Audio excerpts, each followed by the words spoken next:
Hello, friends, and welcome to episode 7 of Darkness and Light. I'm your host, Wendy, and this is a podcast about myth, magic, and nature. So the big news for this episode is the upcoming solstice. This year, the solstice is on June 21st. It's always going to be around this time, but sometimes it might be the 20th, the 22nd. Summer solstice in the Northern Hemisphere and winter solstice in the Southern. So let's do a quick lunar check-in and then dive into this energy of our beautiful golden sun at solstice time. So right now, as this episode airs, the Gemini dark moon was about 4 days ago, so we're into the crescent new moon waxing phase. And this is the phase that we spoke about in episode 5, that energy of Artemis with her beautiful silver bow of that new crescent in the beautiful twilight sky, bringing the gift of action, of new beginning, of hope after darkness. That new moon says, step out, be seen, shine your light. That's exactly what we are going to be focusing on this episode. Shining our own individual inner light, charged by that energy of the solstice sun. The solstices, Midsummer and Midwinter, are 2 sacred points on the 8-point wheel of the year that I spoke about in episode 3. So back then, we were gearing up for the festivals of Beltane in the Northern Hemisphere and Samhain in the Southern. So now we're at the next point. The wheel continues to turn as it always does. Nature in a constant state of flux, of change, and always this balance between darkness and light. So the wheel has turned and Beltane has become midsummer and Samhain has become midwinter. The solstice marks a point of extreme. In the Northern Hemisphere, midsummer, the sun at his glorious height, as strong as he can be, the longest days, shortest nights. And in the Southern Hemisphere, midwinter, it's the opposite, the longest nights and the shortest days. But there's a really interesting thing about the solstice that holds within it a paradox. At the moment of the summer solstice, the energy of the sun begins to wane. So at its peak, it begins to decline. And the opposite is true of the winter solstice. At the exact moment of the solstice, what seems to be the sun at its weakest, with the days shortest, becomes the moment of great strength, of rebirth, because at the moment of the winter solstice, the sun's energy begins to strengthen and days begin to grow longer. So no wonder there's all this imagery around midwinter, all this ceremony that says, don't give up hope.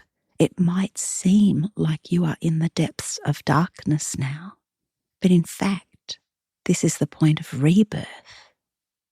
So the moment of midwinter is kind of like the energy of every sunrise, that just when you think everything is at its darkest, up comes the dawn.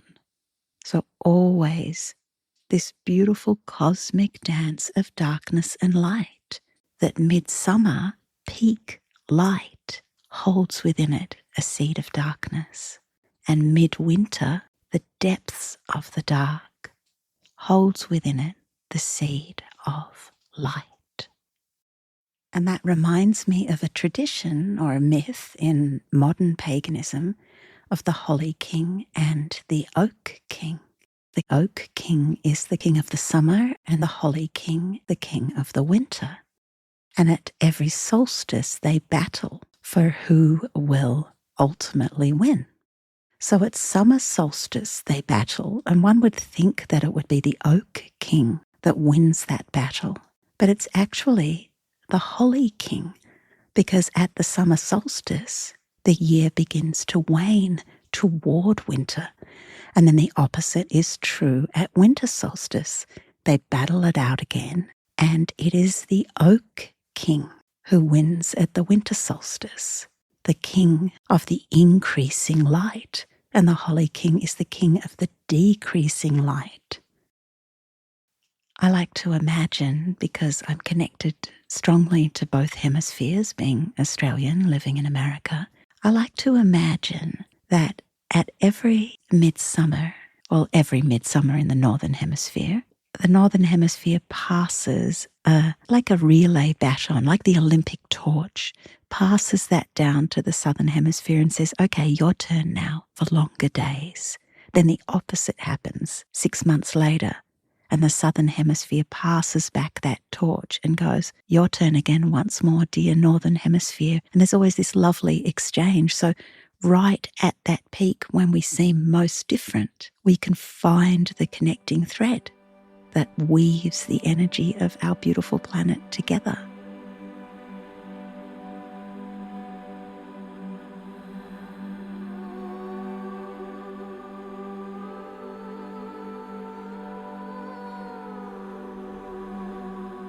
The word solstice comes from the Latin sol, which is the sun, and the word sister, which means cause to stand still. And in Greek, the solstice is called Heliostasis, and it means exactly the same thing. Helios, the sun god, and also the everyday name for the sun, and standing still. Stasis, stillness, the sun standing still. So I want to explain why that is. Throughout the year, the point on the horizon where the sun rises and sets shifts a little each day. From midwinter to midsummer, which is the waxing part of the year, when the days are growing longer, the sunrise and sunset points on the horizon move away from the equator towards that hemisphere's pole. And as it moves towards the solstice, getting closer and closer, that sun's daily movement along the horizon slows dramatically as it approaches that furthest point north or the furthest point south that it will go. And then for about 3 days, rises and sets at that same point, sun standing still. To me, this kind of creates a sense of time outside of time. This sun standing still, it says stop and notice. This is a powerful point in the turning of the wheel. Celebrate this moment. And that is exactly what has been happening for all of the human journey. And we know there are monuments made going back thousands and thousands and thousands of years that map that sun's journey. We can think of Stonehenge in England from around 3000 or 2500 BCE, mapping the point where the solstice sun rises. Or in Ireland, there's the sacred temple of Brúna, which is older still, built over 5,000 years ago, older than the pyramids. And at the solstice, the sunlight illuminates the inner chamber. So there's this sense of hyper-awareness and recognition of this very special point in what we now know is Earth's journey around the sun. And this happens all over the world. We've got Machu Picchu in Peru, we've got the temples of Karnak in Egypt, Mayan observatories in Mexico, Chaco Canyon here in New Mexico, specifically built to align with the journey of the sun, a solstice or an equinox. And all of these temples are essentially saying, hey, this is important stuff. Take notice. They act as a compass and as a clock. This is the time of the longest day. This is the time of the shortest day. This is the time of the equinox. And no wonder the sun is celebrated, because the sun is life. Our sun is the star that is the gravitational heart of our solar system, holding the planets in orbit around it. It's our life bringer, our light bringer. And almost all life on Earth ultimately depends on sunlight. Plants create energy out of seeming nothing through the act of photosynthesis, taking that sun's energy and turning it into growth. That becomes the basis of the entire food chain on Earth. Plants grow, herbivores eat those plants, carnivores eat those herbivores. Sunlight is our primary energy source. The sun shines, and 8 minutes later, it reaches Earth, who drinks that in and transforms it into life. And most of the energy that humans use, that I'm using now to record this, ultimately comes from the sun. Whether that's making a campfire or a cave fire back in the day, burning wood grown under that sunlight, or whether it's the animals that fed on those plants that create ancient fossil fuels, which is essentially sunlight congealed. As far as renewable energy goes, of course, there's solar power, but even wind power is ultimately powered by the sun. The sun heats different parts of the earth unevenly. That creates differences in temperature and pressure, and that sets the atmosphere in motion, which create winds that move across the planet. I have a beeswax candle burning here on my altar as I'm recording, as I always love to do. I'm looking at that beeswax now and the light that's coming from it. And those bees were buzzing around, gathering energy from flowers that grew under sunlight. So in a way, this candlelight is a spark of our golden sun.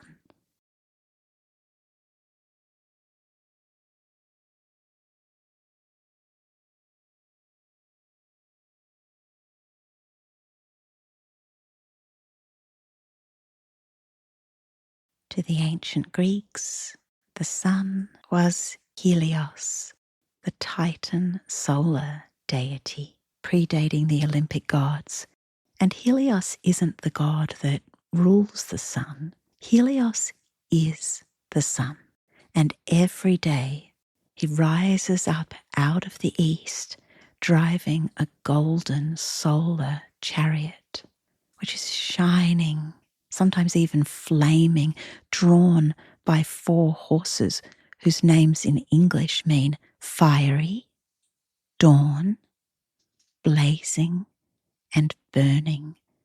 And Helios emerges from the east, drives his chariot across the sky, bringing light and warmth, heading westward, where he has a golden palace in the far west at Oceanus, which is the river encircling the earth. So he hangs out there in his palace, and then when it's time to make the journey back east, ready for sunrise, he travels back at night in a golden boat through the mystical underworld to emerge once again out of that cauldron of darkness at dawn. To the ancient Greeks, this wasn't a metaphor in the modern sense. This was a mythic explanation for sunrise and sunset, watching the sun move east to west. That sun is Helios, is his chariot, the visible movement of solar power, this radiant cosmic order, this reliable, inevitable rhythm of sunrise and sunset, of night and day. and we trust in his return. We know, even in the depths of night, that sunrise will come. Check out this lovely visual description of Helios from a very ancient poem, the Homeric hymn to Helios, emerging around 600 BCE or so. As he rides in his chariot, he shines upon men and deathless gods, and piercingly he gazes with his eyes from his golden helmet. Bright rays beam dazzlingly from him, and his bright locks streaming from the temples of his head gracefully enclose his far-seen face. A rich, fine-spun garment glows upon his body and flutters in the wind, and stallions carry him. Hail to you, Lord! Freely bestow on me substance that cheers the heart. Sunlight lifts our mood. It brings joy and vitality and happiness.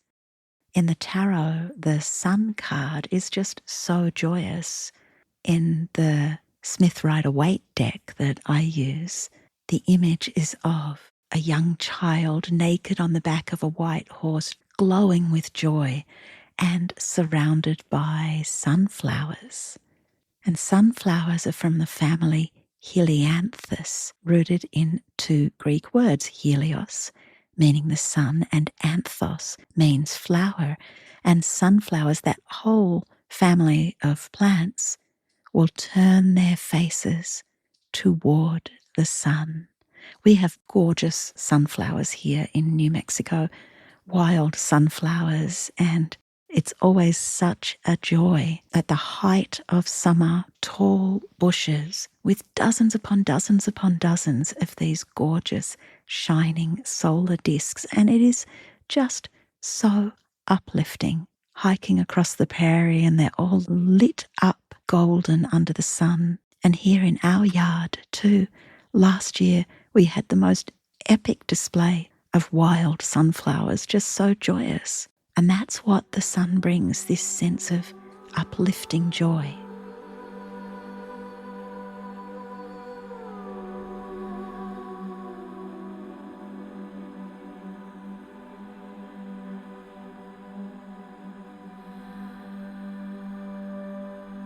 In the same way that the sun is the center of our solar system, the sun also represents the center of our self, our sense of identity, of individuality, and with that, our sense of purpose. The sun, both within and without, becomes our guiding light. In our physical bodies, there's a big grouping of nerves in our upper abdomen called the solar plexus, and it regulates digestion, so it's connected to that manufacturing of energy like the sun. We can actually feel the solar plexus whenever we get butterflies in our stomach, when we're a little nervous or scared. In the chakra system, which is the unseen energy force both within and outside of the body, creating our aura, the solar plexus is the third chakra from the base. There's like a rainbow bridge traveling up through the body, starting with red at the base chakra, at the base of the spine, then orange in our lower belly, and then it gets to this bright golden yellow at the solar plexus. So there's the physical, actual nerves, and then there's this energetic inner sun that is in the same point in the body.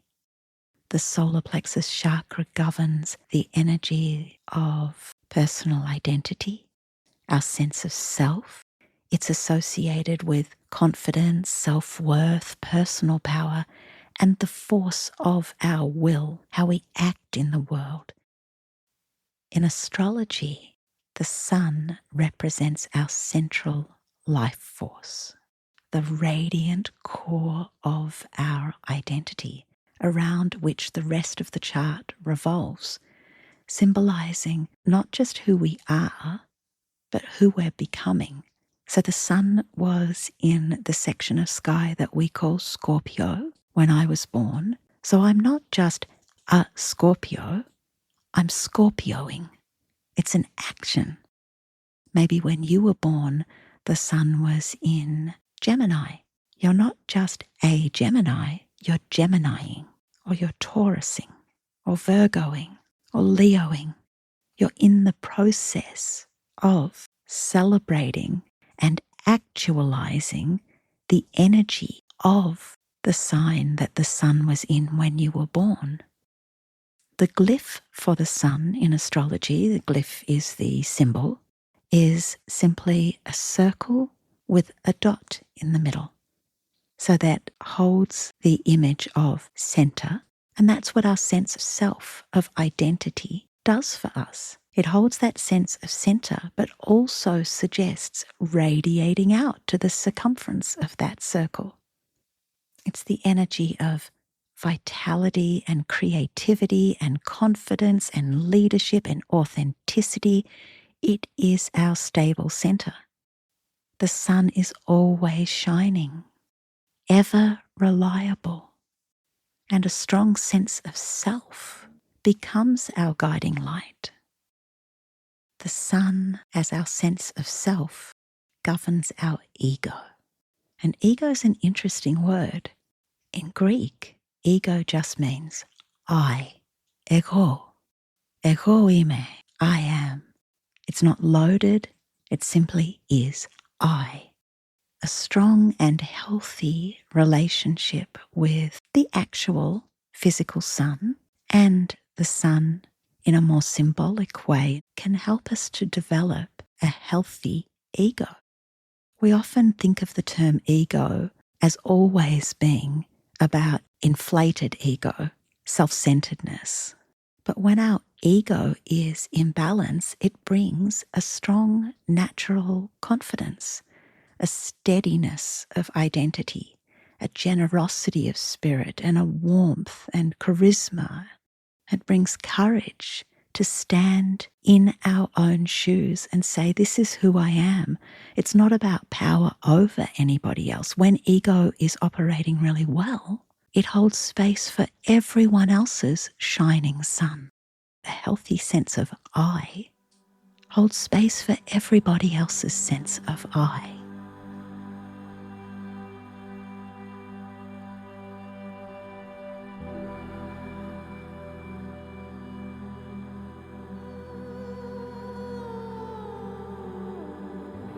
The sun brings clarity in our lives. Sunlight itself allows us to see, brings the gift of vision. We clearly see the edges of things where one thing begins and another ends. The sun, as that center of self, guides us to see ourselves clearly. Helios, as he makes his way across the sky east to west every day, is all-seeing. Nothing escapes the sun's gaze. In the story of Persephone's descent into the underworld, when her mother, the goddess Demeter, is searching for her, trying to find out what has happened to her beloved daughter, the goddess Hecate says to Demeter, "Go and ask Helios. He sees everything. Nothing escapes the sun's gaze." And so Demeter does just that. And it's Helios that tells her, oh yeah, I saw what happened. Your brothers, Zeus and Hades, conspired between them to abduct her into the underworld, to become queen of the underworld. Yep, I saw that. Here's the truth. And that's why that solar energy is associated with seeing the truth.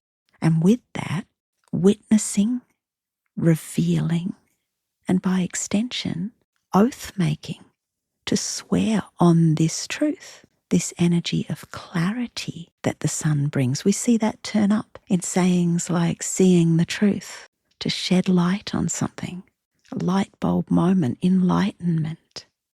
in Spanish, claro means I understand, coming from that root, clear, claris in Latin, meaning clear and bright and shining, and also, interestingly, means famous. Shine your light. Be brave enough to shine that golden, beautiful light. Stand strongly in your sense of I am. In English, we say, I see, to denote understanding. And so somehow light and consciousness are linked. That clarity of the sun, of clear, bright sunlight, is also the clarity of comprehension, of understanding.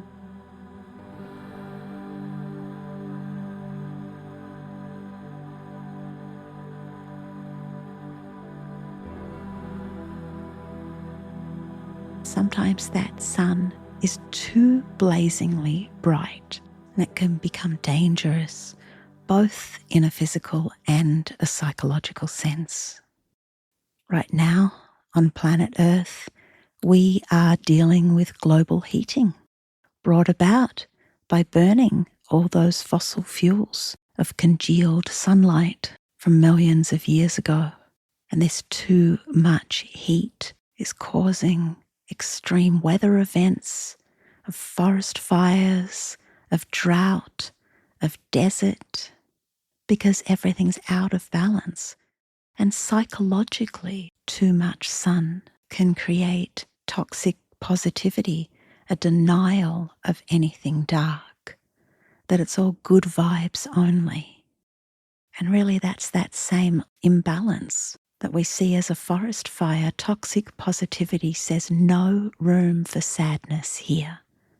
Happy, happy, happy, and it is exhausting and creates a shallow relationship with that deep sense, that real sense of self, of identity. Too much of that solar energy becomes ego inflation. And rather than a strong sense of self that can become a leader or a guiding light or an encouraging energy or an inspiring energy, it becomes performative and is about domination, needing to be seen, needing constant affirmation. And that sense of self gets skewed and is identified with status or achievement rather than actually simply being worthy just because I am. And of course, we are seeing this all the time right now. Self-serving politicians and business people. It is power without wisdom, severed from the true heart of that glorious sun of Helios.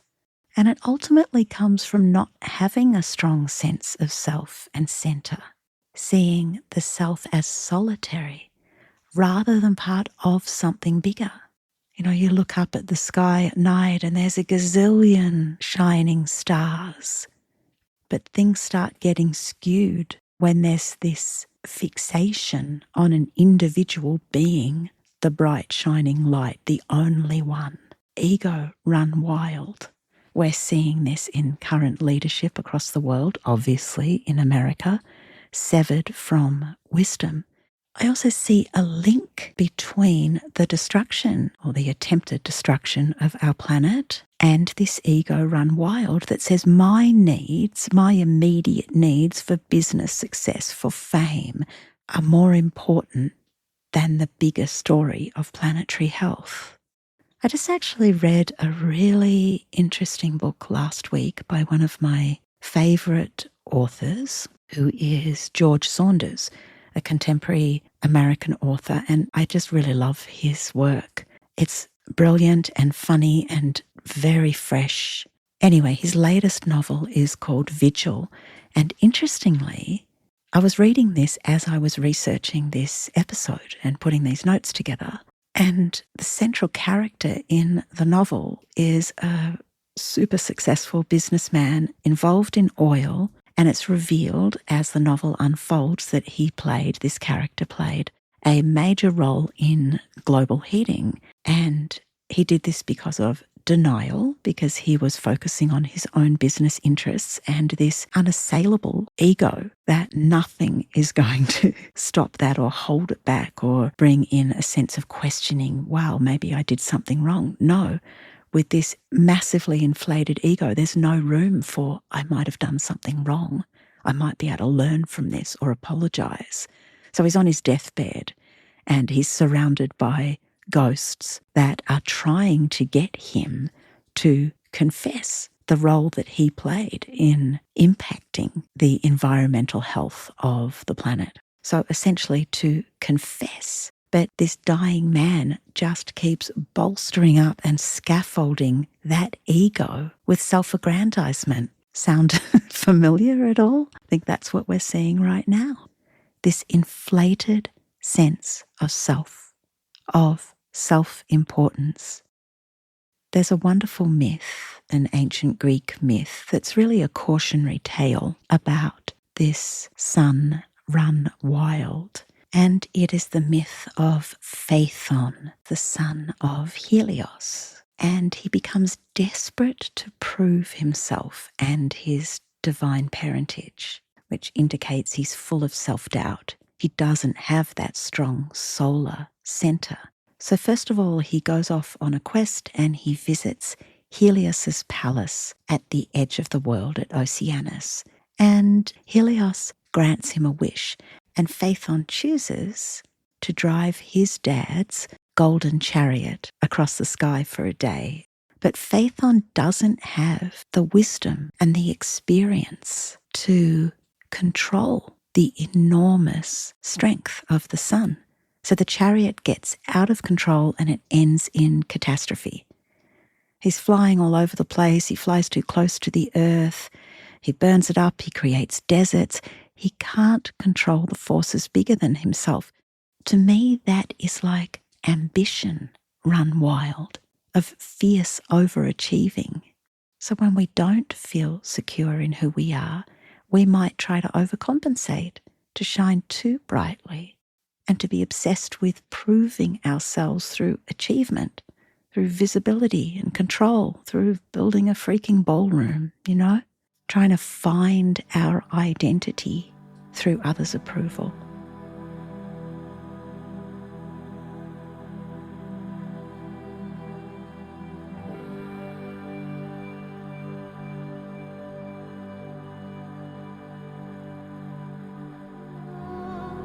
We can also have a solar imbalance by not having enough sun. On Earth, without enough sunlight, the entire rhythm of the planet begins to change. Plants struggle and ecosystems shift and temperatures fall. As I was researching this episode, I thought about those occurrences when there's been volcanoes and ash has obscured the sun.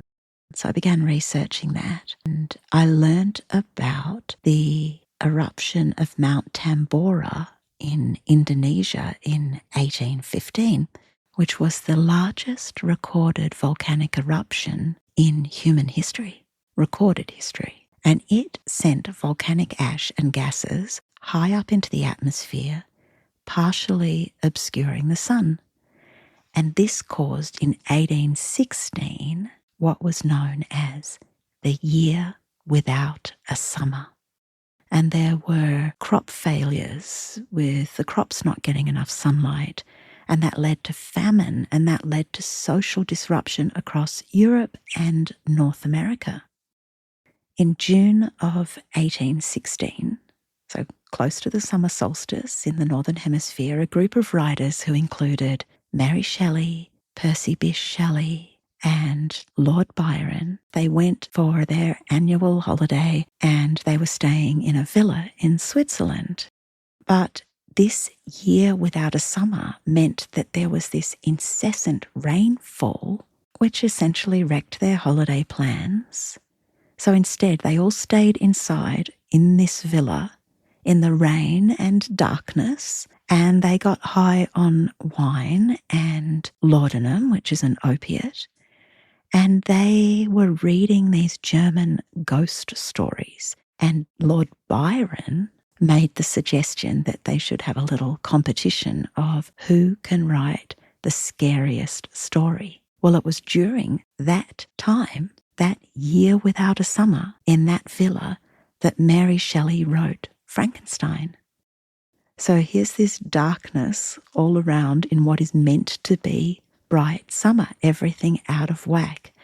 And Lord Byron wrote this poem called Darkness, and he described it as writing it in a single day when the fowls all went to roost at noon and candles had to be lit as at midnight. Here's a little section of that poem. I had a dream which was not all a dream. The bright sun was extinguished and the stars did wander darkling in the eternal space, rayless and pathless, and the icy earth swung blind and blackening in the moonless air. Morn came and went and came and brought no day. So I was pretty excited to discover that lack of physical sunlight in the year without a summer, with all that volcanic ash around, led to the creation of Gothic literature. Darkness without and darkness within. And a lack of sunlight really does affect our mood. It affects our circadian rhythms, our sleep patterns that have such a huge impact on our emotional and physical health. So without enough natural light, we can experience fatigue and brain fog and poor sleep, lowered motivation, and of course our modern culture exacerbates this. We're indoors a lot, we're disconnected, and humans are naturally diurnal. Socially and psychologically, we can have lots of different rhythms, but our natural animal state is diurnal. And with our use of artificial light at night, and especially these days, that blue light that emanates from our screens, our phones and iPads and computers, after sunset really affects that whole circadian rhythm. In areas that are prone to low sunlight throughout the year, or at certain times in the year, there can be a particular type of depression called seasonal affective disorder, or SAD, and it's associated with lack of sunlight. And folks will actually use sun lamps to mimic the sun and lift the mood. And this is especially prevalent as we get further north or south toward the poles on our planet. At the point of 66.5 degrees north latitude, that's the beginning of the Arctic Circle, and the opposite south, 66.5 south latitude, is the beginning of the Antarctic Circle. So from that point onward, there is at least one full day of continuous sunlight each year and one full day of continuous darkness. That's the solstices. And as we move closer and closer to the poles, the length of time of that extremity, how many days of continuous sunlight or continuous darkness, increases. So at the poles themselves, the sun rises and sets only once per year, and that is at the equinoxes. So there's months on end within the Arctic or Antarctic Circle of continuous light, and then the opposite at winter, months of continuous darkness. And that has a measured effect on the well-being of people. We need sunlight for our mental health.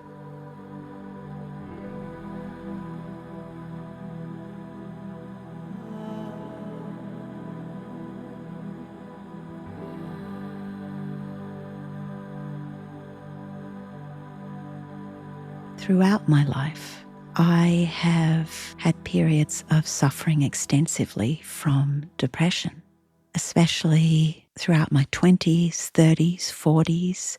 And now, as I'm reaching 60 this year, I definitely have a handle on that, and I think my ongoing relationship with mythology and with acknowledging these cycles of darkness and light and accepting darkness as part of that story, not trying to constantly buck against it. All of this has really helped. But still, sometimes I'll find myself falling in that pit of deep depression, and it is so painful. I remember back to those times earlier on, it would just feel like there was no sun in my life.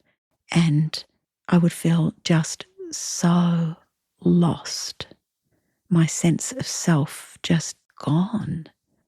My purpose gone. I would feel aimless and so heavy. And it really would feel like I had lost my light. I wrote a song actually on my second album, which came out in 98, and the song is called Think of the Day. And I wrote this when I was going through a very long period of depression, months and months and months. And I was writing to myself like a kind of keep your chin up. And I wrote, when you are faded away, when you are lost to the night, may you return to me, may all your battles be easy to fight. I know the underworld calls you away. When you are lost to light, think of the day. And that's what can be so hard when we are caught in that darkness of depression where we feel like we've lost the sun altogether. To be reminded, it might feel like it's gone forever, but it hasn't. The sun rises every day. We can trust that the sun will return for us too. Think of the day at the times when you're most lost. Remember, there is day. And we remind ourselves that the sun is born out of darkness and we can be too. During that time, for decades, I used to take a herbal supplement called St. John's wort. And St. John's wort is a plant with beautiful bright yellow flowers, and it is used as a natural way to treat depression.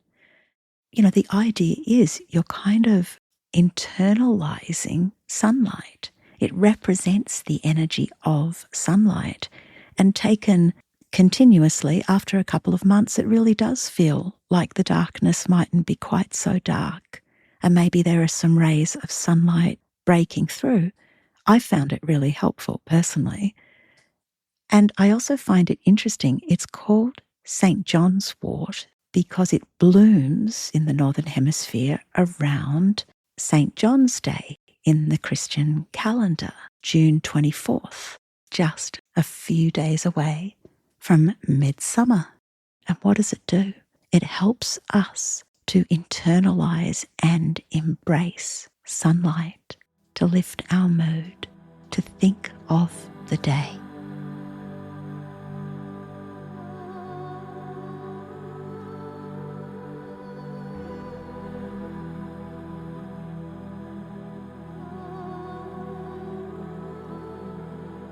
So, of course, our aim at this point of extreme in the year of Midsummer and Midwinter is to remember the balance, that we can't sustain that point of extreme of a continuous, bright, glorious golden sun or of the depths of dark winter.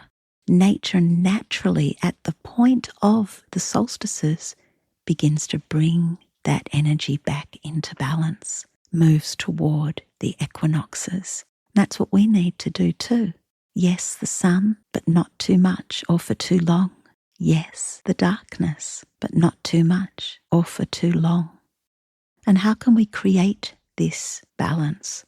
Well, the sun, as a creative, life-generating force, reminds us that we are creative. So anything that honors your creative expression is honoring the sun, and in doing so, honoring that inner sun, the point of our radiant identity that reminds us, I am. And we can also honor the sun at this time of year by watching a sunrise, a sunset. A beautiful midsummer tradition is to stay up all night, the shortest night, and then watch the sunrise. Or we can go outside under the radiant sun at midday at his height, and we can let the sunlight touch our skin, bask for a moment in its glory. At midsummer, we can treat ourselves to a bunch of sunflowers. We can sing and dance and laugh and play just like the child in the sun card in the tarot. And at midwinter, we can nurture the tiny spark of light within the darkness, knowing that it will grow and grow and grow and grow to become midsummer in 6 months hence.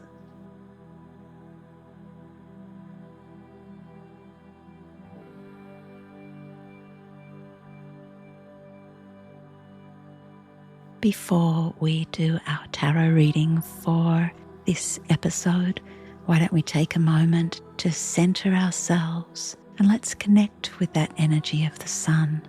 First of all, breathing into our belly, that solar plexus point, and settle for a moment.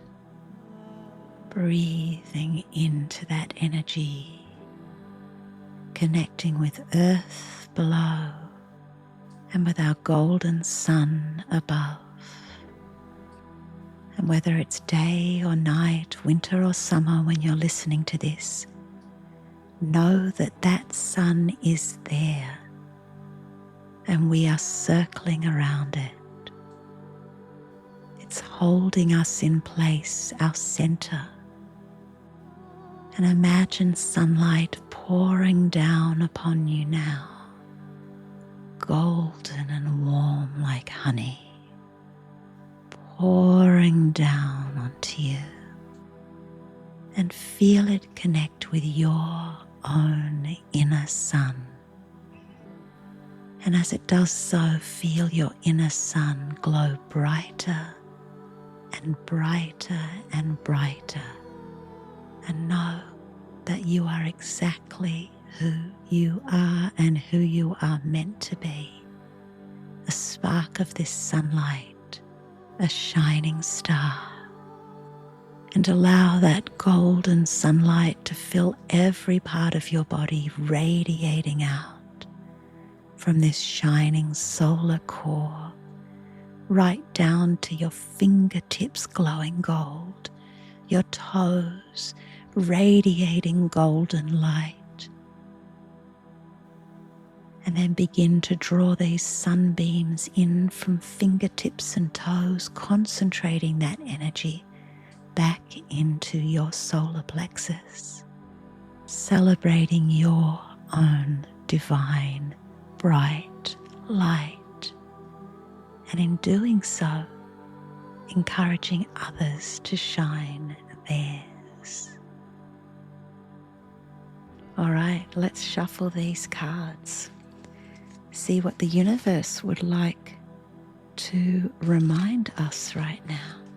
And maybe our card for this episode can help us or remind us of ways that we can shine that inner light. All right, let's see what comes through. Okay. Oh, that's rather lovely. It's the Ace of Cups. That's a beautiful card. That's funny, I just actually held it up to the microphone for you guys to see. Okay, the Ace of Cups. Well, how do we shine our inner light? With love. With love for ourselves, with love for others, overflowing with divine love. In this deck that I'm using, the Smith Rider-Waite deck, which is a very standard and popular deck that most other modern decks are an adaptation of, not all, but most, the Ace of Cups has a hand emerging out of a cloud, so sort of like the hand of God, the hand of spirit. And in that hand, this open palm, is balanced a beautiful golden chalice. And out of this chalice are emerging streams of water flowing down from the cup like a fountain and down into a lovely lily pond below. So, it just feels really nice. And flying down into the cup is a grey dove, and within the dove's beak is a circular disc, and on that disc is an even-armed cross. And to me, that cross, that's actually astrologically the symbol for planet Earth, in the way the circle with the dot is sun and the circle with the cross in it is Earth. This radiant hand, it has rays of light coming from it, is offering and presenting this cup that is overflowing with love, and then this dove bringing this grounded energy of peace. That's how I read this, that earth symbol, bringing that down. And the dove, of course, is peace and love. The dove is actually associated with Aphrodite, so love and peace and harmony, and that this cup is continuously flowing. It doesn't run out of water. This magic cup, which is our hearts and which is spirit, love that is undying. So how can we shine our inner lights? Through love, through genuine self-love. That means loving our shining parts of ourself and also our shadowy parts of ourself. By doing so, that's how we create the strong I am that isn't about power over or being better than. By saying, this is who I am in this continual state of becoming. Like that sun in our birth charts, a process. Our sense of relationship with self is an ongoing relationship that changes and evolves. And through loving ourselves as radiant, sacred, divine beings, as individual stars, as shining suns, by full self-acceptance. And that doesn't mean that we just say, yep, well, that's just what I'm like, you'll have to put up with it. No, it's about continuously evolving into the most divine expression of ourselves. It's an ongoing and sometimes difficult task to walk that path of genuinely engaging with our deepest self. And then when we do that, we help others to shine. It's a big thing to say, love yourself. It's probably a whole other episode. What does that even mean? But I think it definitely starts with looking honestly at ourselves. And that's loving ourselves as we are right now, physically, emotionally, spiritually, with all of our flaws, like we would a child, knowing that we are on a path of growth, potentially. We're only growing if we're willing to fully engage with our deepest selves and not do that bolstering up, that scaffolding of ego that is not self-love. That's self-aggrandizement. That's a whole different thing. That's a lack of self-love. That's just like feasting on sugar and never actually sustaining ourselves, The antidote, true, deep love of who we are and who we are evolving to be. All right, a little reminder that all this time that I spend recording and editing and researching, all that time is granted to me by the generosity of my Patreon community. If you would like to become a Patreon subscriber on my page, you can join up for about the cost of a cup of coffee per month. Just head to patreon.com/Wendy Rule. If you're not in a position to jump on board as a patron, and I totally understand that, one thing that would be really helpful that doesn't cost a cent is to go onto your podcast platform and leave a review or write a comment. It makes a massive difference and helps others find this podcast and helps me shine my light.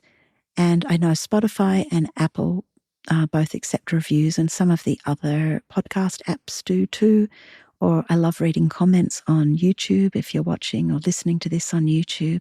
So yeah, that would be a great help. I would really appreciate that. I will see you back here in 2 weeks' time, and we will be diving into that watery energy of the sign of Cancer and celebrating the energy of the great cosmic mother. Until then, blessed be.